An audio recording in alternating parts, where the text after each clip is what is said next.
Kenapa sehat? Ini di oven. Oh, Gak punya apa namanya itu? gorengnya ya? Bukan, gak ada apa. Nggak digoreng? Nggak jadi apa? Pewarna. Ini juga gak cukup buat itu. Arkadaşlar, merhaba.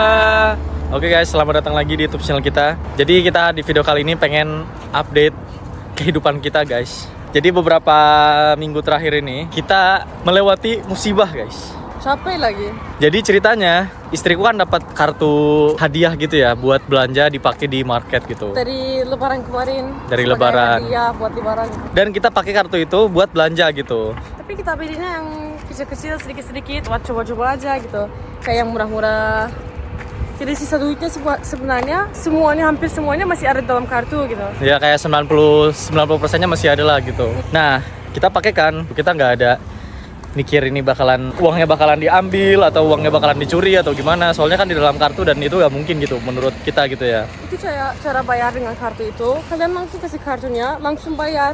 Gak ada kode apa-apa, gak ada apa-apa. Ya gitu. langsung. Cuman, untuk bayar dengan kartu itu, kamu butuh nomor yang di atas kartunya. Nomor diculik, langsung diculik semuanya. Soalnya gak ada konfirmasinya ke HP atau ke tempat lain gitu. Ya, jadi kayak kartu hadiah gitu, bukan kartu ATM ya, bukan kartu kredit ya. Nah, jadi waktu itu kan kita coba belanja guys, kayak di tempat market yang tadi di awal video aku kasih lihat ke kalian. Dan itu kejadiannya sebelum pulang ke Indonesia. Dan di dalam kartu itu lumayan ya guys, isinya ada sekitar hampir 5 juta lah kurang lebih. Dan 5 juta itu lumayan kan buat kita kebutuhan, adalah mungkin sekitar 3 bulan, 2 bulan gitu lah selama di Turki gitu. Kebutuhan bulanan gitu ya. Nah, habis pulang dari Indonesia, istriku kan ngecek gitu kan ke marketnya, mau pakai kartunya lagi. Wih, waktu kita mau pakai, aku kan pikirin isinya sudah ada duit Ya, gitu. ada Aku duitnya. temenin ibuku. Kita kayak belanja banyak, aku langsung habis aja udah isinya gitu. Kita pas di kasirnya, pas lewat, tiba-tiba kasirnya bilang isinya ini nol. Udah nih, kok bisa? Kita kalau bawain banyak barang kan, di sana ada sekian semuanya. Kita masukin dalam ini plastiknya gitu. Iya. Bilangnya nol. Kita kaget, aku sama ibuku. Ya udah kita bilang, bisa cobain lagi nggak gitu. Dia cobain lagi, dan dia tunjukin aku screennya. Dia bilang, nah lihat aja nih, tulisannya nol. Aku kira ini mungkin masalah sistem. Soalnya orangnya gak mungkin habisin sampai jadi nol kan.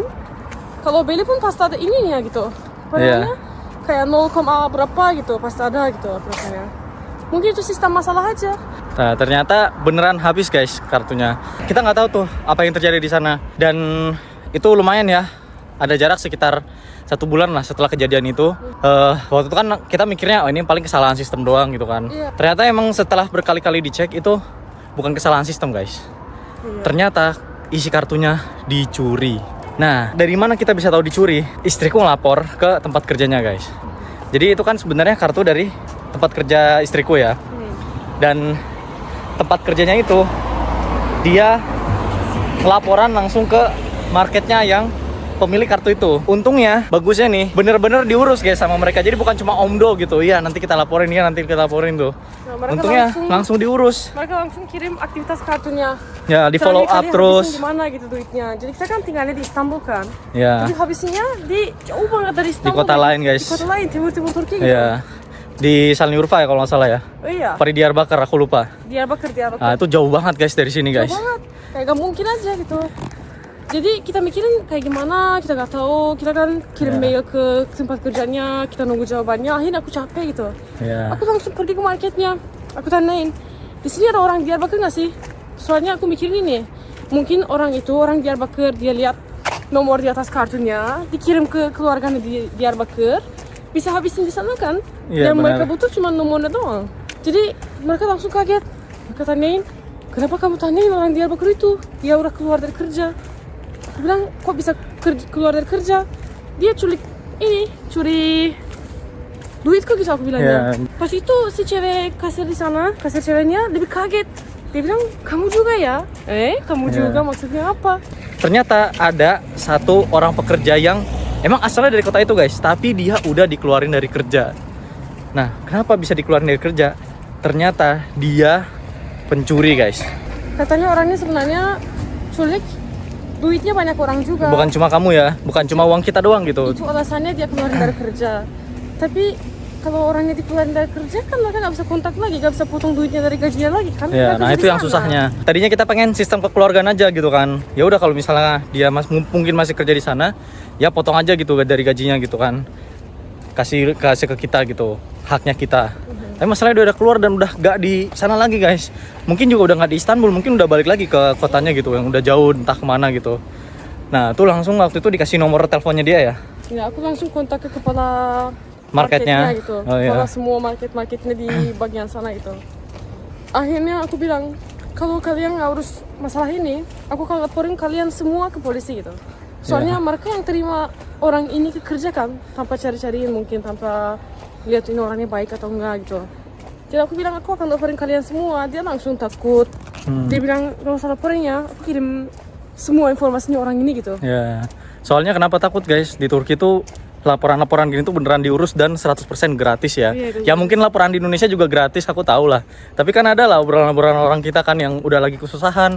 Kalau misalnya apa namanya? Laporannya tuh mau diurus harus ada uang apa tambahan gitu. Soalnya ya kita tahu lah realita di Indonesia kayak gimana gitu. Meskipun secara tertulis laporannya gratis gitu. Cuma kan ya Di sini sekali aja aku laporin. Aku gak usah lakukan apa-apa lagi. Aku cuma biarin ke polisi. Polisi urus bertahun-tahun sampai itu kasusnya selesai gitu. iya benar. Itu beneran diurus guys di sini guys. Jadi laporan masuk tuh nanti ada hasilnya gitu dan beneran di track mau sampai 2 tahun 3 tahun tuh beneran di track gitu orangnya. Itulah makanya kenapa si pemilik marketnya itu takut akhirnya dikasih semuanya informasi ke istriku guys. Dan nomornya orang itu juga dia kasih langsung. Iya mulai dari nomornya. Terus nomor identitasnya, KTP-nya di sini kan kalau misalnya nomor KTP tuh langsung semuanya keluar tuh. Alamat rumahnya di mana, ininya di mana. Terus kayak apa ya surat, kalau itu kayak surat SKCK nggak sih kalau di Indonesia ya, SKCK-nya juga dikasih waktu itu kan soalnya syarat masuk kerja gitu. Iya. Nah habis itu Waktu itu kan aku bilang ke orangnya, aku mau urus, aku nggak mau telepon, aku nggak mau kontak orang ini lagi gitu. Kenapa aku yang harus urus? Aku bilang Iya. kalian yang nelpon aja. Aku cuma butuh duitku. Kalau duitku kembali lagi ke aku nggak akan lapor ke polisi. untungnya pemilik marketnya baik ya, dia mau paham gitu. Kalau misalnya kamu nggak mau urus-urus soal gitulah. Istriku kan juga ada kerjaan gitu, jadi nggak mungkin lah ngurus-ngurus gitu. Dan emang capek banget sih guys ngurusin kayak gitu, ngejar-ngejar pencuri gitu ya. Kita udah dikasih kontaknya juga. Aku rencananya sih mau ngontak kalau misalnya emang udah gak ada jawaban sama sekali gitu ya dari dia. Itu kita tunggu 1 minggu guys. 1 minggu 2 minggu tuh gak ada jawaban sama sekali, gak ada respon sama sekali. Padahal udah diminta uangnya buat dikirimin ke kita aja gitu. Tapi gak ada respon sama sekali. Wah, aku udah siap-siap nih. Wah gila nih. Kalau misalnya nih orang kagak balikin duit nih, Berantem. gila kita. Iya langsung aku kontak beneran sumpah. Aku viralin gitu, aku mau bilangin itu kan sebagai pencuri gitu kan. 2 minggu tuh gak ada jawaban guys. Dan itu kayak kita kan namanya juga kebutuhan ya guys ya, kan kita butuh buat belanja apa segala macem. Jadi ya udah, yang harusnya dikeluarin dari kartu market itu akhirnya keluar dari ya uang pribadi kita gitu ya, uang yang harusnya buat kebutuhan lain gitu. Setelah 2 minggu akhirnya istriku kontak lagi ke orangnya, dikontak lagi Agak push orangnya gitu ya, aja. agak push orangnya. Dan alhamdulillahnya gak lama dari kayak 2 hari gitu langsung dibalikin duitnya guys. Jadi kan inflasi guys. Jadi kan makin kita nunggu makin duit kita itu di sana Mengurang. iya mengurang. Ngapain aku nunggu Iyalah. bulan gitu. Daripada nunggu langsung aja ke kepala marketnya. Bilang Iya, aku mau benar. laporin kamu nih. Iya. Biar takut, biar bantu. Soalnya kita bakalan ngancem kan kalau misalnya nggak dibalikin duitnya, kita bakalan lapor ke kepolisian gitu, kejaksaan gitu ya. Nanti biar kasusnya diterusin ke mereka gitu. Dan kalau misalnya udah masuk ke mereka, Resmi. laporan ke mereka itu kita juga punya bukti-buktinya guys. Itu dia bisa penjara atau denda gitu ya. Dendanya Sanksi pasti administratif lebih gitu. banyak daripada yang dia ambil dari Ya, kita. rencananya kita pengen menggugat apa namanya?